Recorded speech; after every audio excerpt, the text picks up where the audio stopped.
What does it mean to say 100% made in America? Join us as we go behind production with David Smith, the president of Factory 5 Racing Company.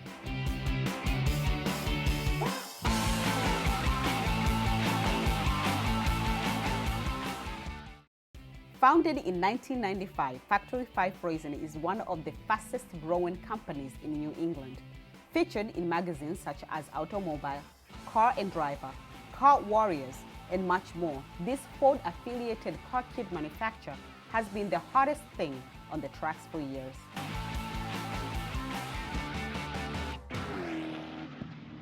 Today, the Snap-on Tools guys are down at Factory 5 Racing, building a Daytona Coupe, a one-week project. This is the first one of its kind. So you're the first people to try it? We're the first guinea pigs, but it's a 560 horsepower small block engine, so it's very cool. Wow. So it's in there, it's called the 5.2 Illuminator XS. Within years and with tremendous interest from the clients, the company was able to grow out from a garage in Dartmouth and found a new home in Wareham Industrial Park. David, who was originally from Southern California, he couldn't be more proud to run his business right here in Wareham. Since then, Factory 5 Racing exemplifies what an American dream can look like when hard work and passion align.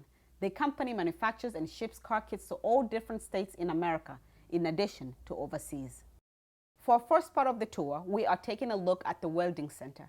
This is where the frames of the car are made. So the very first thing we do is we laser cut steel and aluminum. Nate's in charge of the warehouse welding and molding. So this is the welding area. So we're cutting steel, then we're welding it into chassis like what you have back here. They start out in a fixture. So all the pieces are put in a fixture that holds them, and then they're welded up, and they come out of the fixture, and they're finished welded in a spin jig. Wow, and how long does this process take place? Yeah, it's about a 20-hour job per frame. Okay. So we have about 10 guys that work in here. We make about 10 cars per week. So we make the frame, and then we also make all the little pieces. Like these come out, and these are the aluminum pieces that make up the interior of the car, like the cockpit, where you sit, and the trunk, where your luggage goes, and all that. Okay. So this is about a $500,000 machine. It cuts the pieces according to a computer drawing. While the frames is being built, the fiberglass station is hard at work molding the body panel for your car. This is a good example. Ryan here is making a part that is the side part on the hot rod. Yeah. So this is for a 33 hot rod. This is the side of the car. And so the cut fabric has already been put in the mold. Ryan's now adding fiberglass and rolling out. What are you doing here, Ryan? Well, basically I'm just rolling out here. Make sure there's no air voids? Oh yes, of course. Make sure there's no air voids. That way no air voids can come through. How long does it take for this part to harden? It depends how much hardener you actually put in it. Probably around 7.5 millimeters of hardener, and then eventually hardens to around 4 hours. 4 hours? So from the wet stage to a finished part is about a 4-hour job. Yes. And then this comes out of the mold, pops out of the mold, just like you take a cookie out of a muffin out of a muffin tray, and then it goes over and it gets trimmed. So here's a hot rod hood. This looks like it was just laid up. Yeah, so this is a brand new hood, and there's a side cover, and all these parts get brought over to the robot now. So this machine cuts the fabric that we use for molding. Just like cutting fabric for clothing, this cuts fabric that goes into a mold. And then it's mixed with fiberglass and it hardens into a shape. This robot actually goes, it's a 5-axis mill. So this fixture here tells the computer what it's going to cut. Okay. So it knows that it's going to cut a trunk for a Cobra. Yes. Or a door or a hood. So the parts start out in their raw state. They get bound, and then they get, so this would be the inside of the hood. Yes. So when I lift the car hood up, that's the inside. Now this gets bonded to another piece that makes up the hood. It's like a clamshell. And then the CNC robot trims it. And then the finished parts go to the other side of the wall. Okay, so the robot does all the work. You don't necessarily have to be here to... Oh yeah, you close the door and it does its work on its own. Yeah, it's kind of fun because we used to hand trim these. And we throw away a lot of parts because if you don't trim it right, but the robot does it perfect every time. So our scrap rate went really down low. You have a CNC laser cutting machine, a CNC cloth cutting machine, and a CNC robot. And CNC stands for computer number control. It means that it follows a path according to mathematics. So it's pretty cool. And you pride yourselves for better technology that allows Yeah. you to do the best work you could do with lower cost.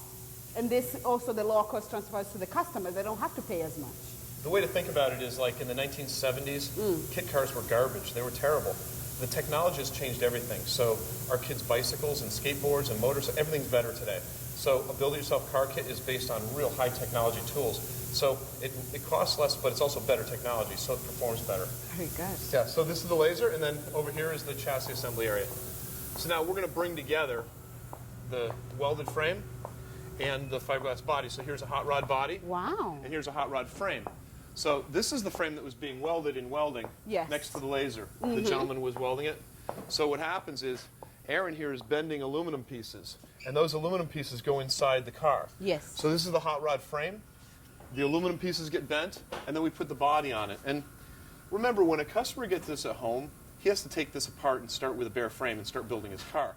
But we kind of show him where everything goes by Yes. mounting it in advance. For those who are like me, just allergic to reading manuals, you'll be happy to know that Factory 5 Racing offers a school that teaches how to build a car in just 3 days.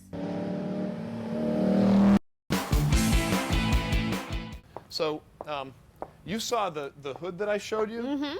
Well, now this hood is getting ready to go to a customer, and basically the part that I showed you was this part. Yes. And you saw there was steel behind here, and the robot trimmed this line. Yeah. It trimmed it, and it drilled the holes, and it drilled the holes. So this part here was really a CNC computer cut the fabric, our guys rolled it out, and then the trimmer trimmed it and made it perfect. So now when you get this at home, this is the hood to your Cobra, you have to sand this and paint it. But it's Okay. actually it's pretty close. Oh, very good. It still needs body work, but it's a pretty nice part. Okay. So these parts are all part of inventory, and this whole area here is for finished goods. So as we build a car, we package it, and we package it according to subassemblies. So your brakes and your brake calipers and your rotors and your fuel lines and your brake lines and all the parts that go into a car are along here. And so, here would be an example of fasteners. Every single part has a part number and a barcode, so we know how many get used in every car. So as customers order cars, we know what parts to order. And all of these fasteners go with different parts of the kit, like let's say you're putting your battery in the car, right? Well, this is the battery cable that goes from the battery to the starter, and it's the right length, and it's made to fit your car. And then it comes with little fasteners that fasten it to the frame. It's kind of one step in many. So all of these are customer cars going out the door. This customer here, his Cobra, and this one, and each one is different. And some have the same parts, some have different parts. It depends on what parts are ordered. So we weld the frames, we make the fiberglass, we bring the parts together, we package all the parts, and then they go in one big box that goes off to where were we going? Sweden. Yeah. So we have a Swedish fish car over here. The cars are all made to order. Every part built is a car sold. On average, Factory 5 Racing makes 10 cars a week. That is 2 cars every day. The time frame from when you submit an order online to when it is shipped to you, you may be looking an average of 6 weeks to 3 months. Yeah, and all these cars up here are for different customers. And they ordered a different model. They want to build one car versus another car. And the neat thing is that every Factory 5 that we sell, 1 out of 5 go outside the country, so export. And 1 out of 5 go to someone who already built a Factory 5. So a lot of guys will build a car, and then they'll drive it for a while, and maybe they'll sell it and build another one. It's a hobby. So it's something fun to do with your spare time. Now, I see 2 colors, black and red. Does it mean that if you get a red frame, that's going to be the color? It's actually, no. That's a special model. Okay. And so we use a different gel coat, so it's easy to know when you look at the rack. Okay. And also for a race car, if it's a competition car, it has a white chassis. If you saw the Snap-on car, it has a white chassis. All the other cars are black chassis. Those are street cars. Okay. So white is used in racing so that if you're racing and part of your frame is cracked, you can see a cracked weld. You can see because the white shows black. Yes. Black is for street cars because street cars don't get the kind of abuse that a race car gets. Made in America is the core to what Factory 5 Racing is as a company. But of course, this honor comes with higher prices. However, David does not look at the cost. He holds to the concept that Factory 5 Racing car is an American traditional car, and therefore it wouldn't make sense to have it built anywhere else but right here at home. Everything is made right here. Everything's made in the United States, so it's kind of something I'm proud of, yeah. Very good. You don't get to hear that a lot nowadays. Well, you know, this area 100 years ago was the wealthiest part of the country. There was fishing and textiles and all these industries. And over time, all those industries kind of went away.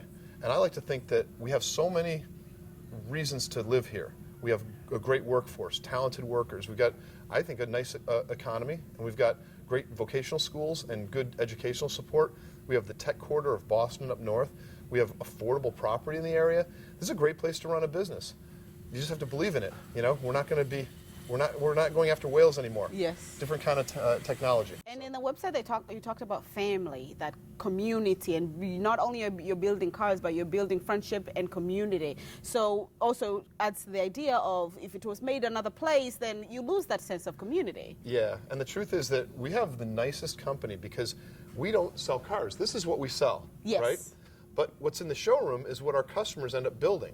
So we are represented by our customers. We are in collaboration with our customers. If we don't help our customers build a good car, their car looks bad, then we look bad. These are family heirlooms. Mm-hmm. I mean, when a customer builds one of these cars, it's valuable. And sometimes it's handed down from a father to a son or to a daughter.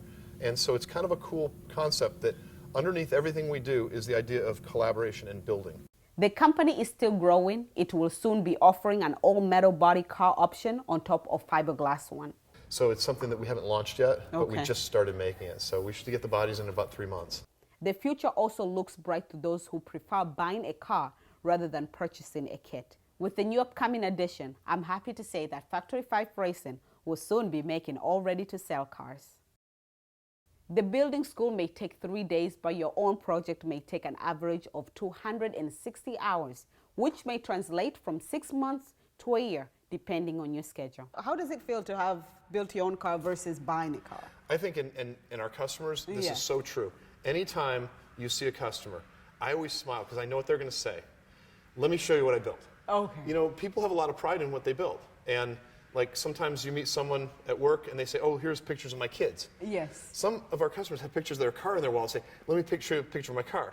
I think when you put yourself into something, Yes. you create it, you have a lot of pride in it. So the car that you love the most is the one you build. You have much more of a connection to it. If you go out and you buy a car off a showroom floor, it doesn't have the same meaning. But when you struggle and work and for 6 months or a year on something, then when it's done, you have a ton of pride in it. And that's really what we sell, is that experience of building something great. What's the message you have for those who maybe are thinking, okay, this is cool, but I don't know where to start? Yeah. What would you tell them? Well, first of all, it's not for everyone. Okay. I think that being honest with yourself, if you've never worked on a car, you don't want to start building a Ferrari, right? Maybe start on a Volkswagen, Yeah. you know? But if you're into cars and you've loved cars your whole life and maybe you've done a restoration project, this is a natural thing to do. It's not very difficult. It's really all the new parts, so it's really an assembly job, not welding. But I'd say start, look at the brochure, Yes. talk to other customers. Maybe even if you have some ideas, take the build school. You can take a class and build the car with a bunch of customers, and then you know, oh, that's something I can do, or maybe something I should avoid.